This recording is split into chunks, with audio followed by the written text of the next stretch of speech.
So I'm back. Beijing energy here first. Back off from my day. Back to my Seamoss. As you can see, it got really dark. Today was a really busy day for me. Had a lot to do. Um, so yeah, enough about my day. It was fun, but let's get back to the energy here. So here we got the Seamoss soaking, and it's not a big deal. As I said, I was busy today. See how late it is. It's no problem for the Seamoss. Um, I like to use this bowl here, but obviously for y'all guys, I would recommend for the amount I put a handful, use a bigger bowl. Because when it soaks, see how much it swell up, how much bigger it go. It's just so swole. So you want to have a bigger bowl so that when it does swell, it can accommodate swelling and have enough water, because when it comes out and it sticks out a little bit, it gets a little brown. It's not going to really do anything, but it's just going to be drying out now back again. And what you want is for to absorb the water and swell up, right? So tip for the handful size Seamoss, I was telling y'all, use a bigger bowl. I guess I use this bowl because these are the bowls I pour the Seamoss in. And as I said, a fistful will give you about 3 bowls. You're going to see that in my part 3 video. Here now, I'm just going to show you now how I prepare it.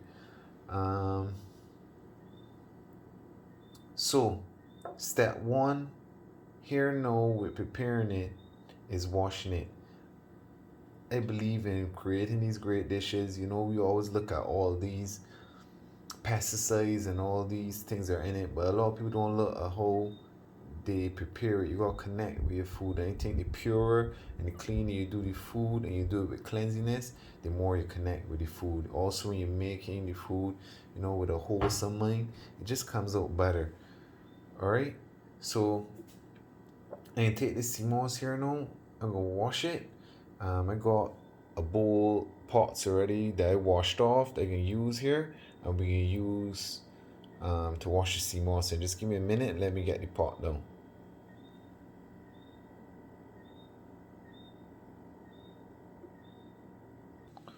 Alright, as I was saying before, leaving the Seamoss, you can see it's dark again.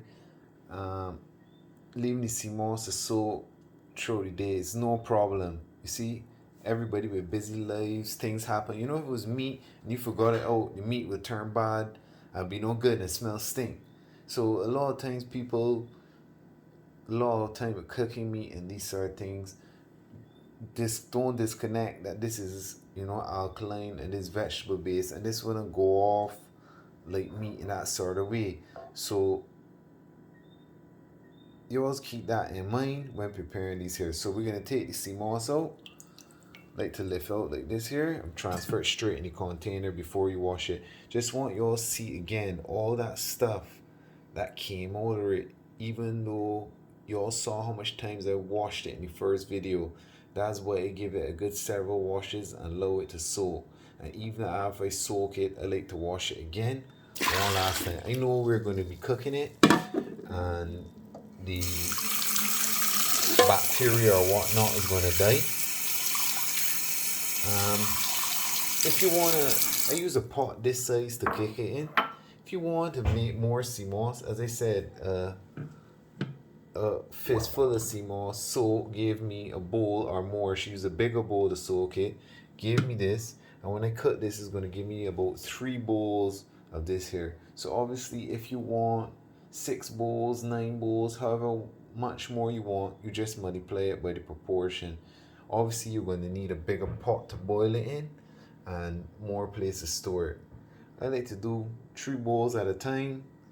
It gives me time to manage it. It isn't that bad. 3 bowls equates to about 6 days of making, 6 days of having Seamoss for the day. So that's more than enough to 7 days a week, and then that other day off in the week, I can make the Seamoss again for the next 6 days.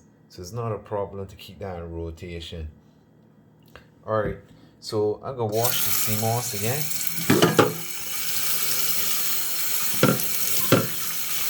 I like to do this. I was telling y'all,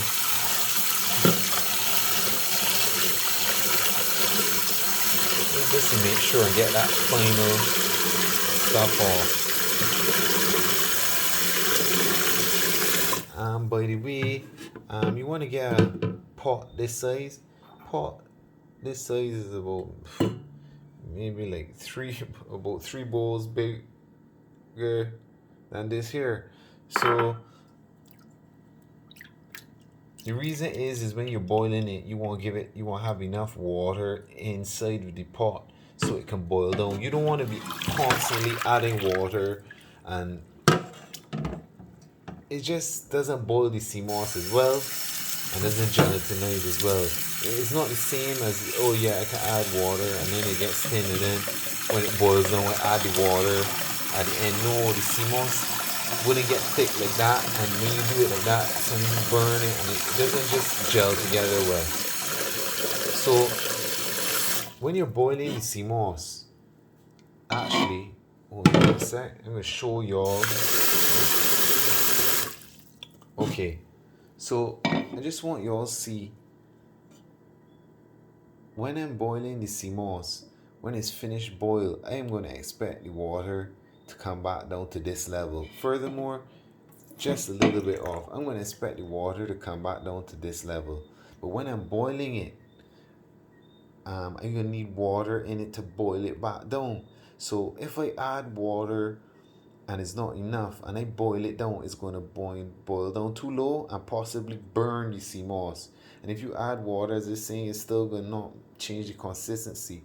So I like to boil it with what I call a one boil for about 45 minutes. And I raise the water to about where my thumb is. So I'm going to come here now and I'm going to fill this with water.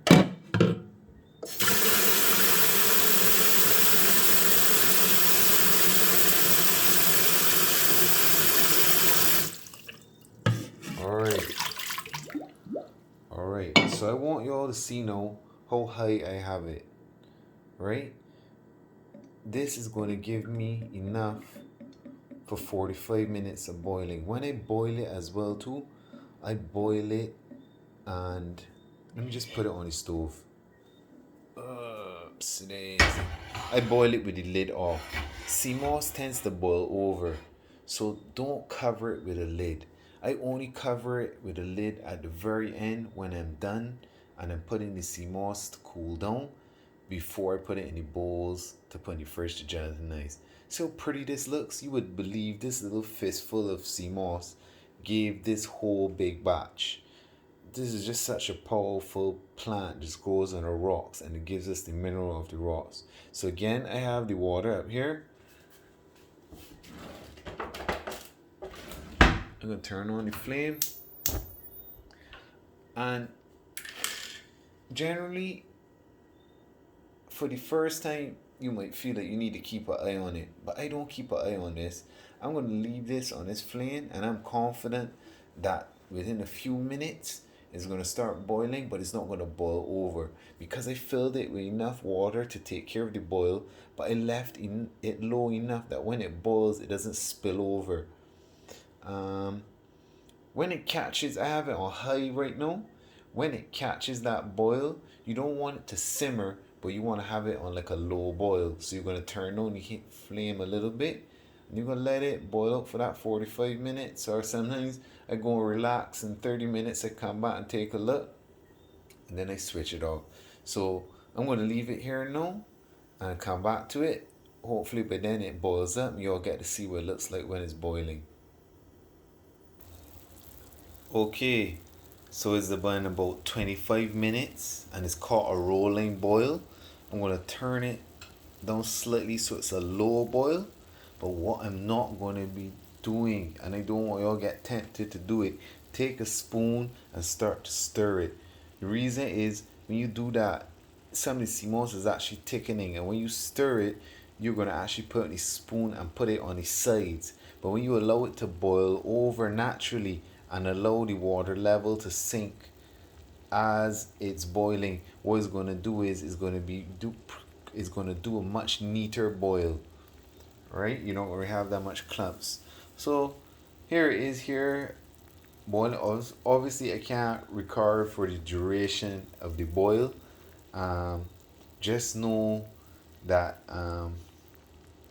when it's done, you know, I said earlier, you see the water level is already sinking.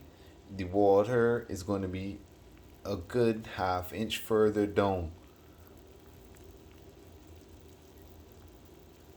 and it's going to be a lot thicker because most of the water would evaporate it off anyhow. So that's how you know your Seamoss is basic. That's it. If you notice about my Seamoss, I just put water. Reason is some people use hard spice and all these things to spice it earlier. But it what that does now, it limits you. So let's say you want to use the Seamoss for a dish where it has no flavor, but you want to use it to thicken it up, or you want to put it in a soup, but it has a cinnamon flavor, hard spice flavor in it, and it might not really go well with your soup. Or you have a guest that you want to blend something with for, but they don't fancy a certain ingredient or they're allergic to a certain ingredient you put in it. Point is, you don't need to flavor your Seamoss in the beginning. You can do that afterwards. Um, Also, it gives you more versatility in what you can do with the Seamoss afterwards as well too. So when this is finished boiling, it's going to be extremely hot. This is not going to cool down just like that. This is actually going to cool down through the entire night. So in part 3 in my video, you're going to see what I actually do with it when it cools down and how I portion it out. You, if you're in a climate like in Europe or whatnot where the weather is cooler, you know, you might want to watch and observe when it's cooling down more. Here in the Caribbean, we don't have that issue. The next morning it should be alright. But if you know your temperature is going to drop significantly and it could possibly gel in your pot, um, you want to pour out before. The whole reason is we don't want it to gel on us. We want to be able to still have it cool down fully, but still have it liquid enough we can pour in our bowls. Reason being is that when we put our bowls in the fridge now, then it would gel up and it will take form. But if we have it gelling up, we can't scoop it out and put it in the bowl and it can't get that liquid to get back hard. It only really gels up once. So this is here out, Beijing Energy out with part 2 of how to make Seamoss gel. Caribbean style, obviously there's raw, which we discussed before, but this way is the way that we've been seeing our grandparents doing all over the Caribbean, which is boiling it and letting it cool down to form this gel. Alright, so Beijing Energy out here, and we back with part 3, and y'all get to see how thick the Seamoss really is. I'm tempted to put in a spoon, but I'm not going to do that. As I said, that's going to mess with the consistency. So just stay tuned and you will get to see how thick the Seamoss gets.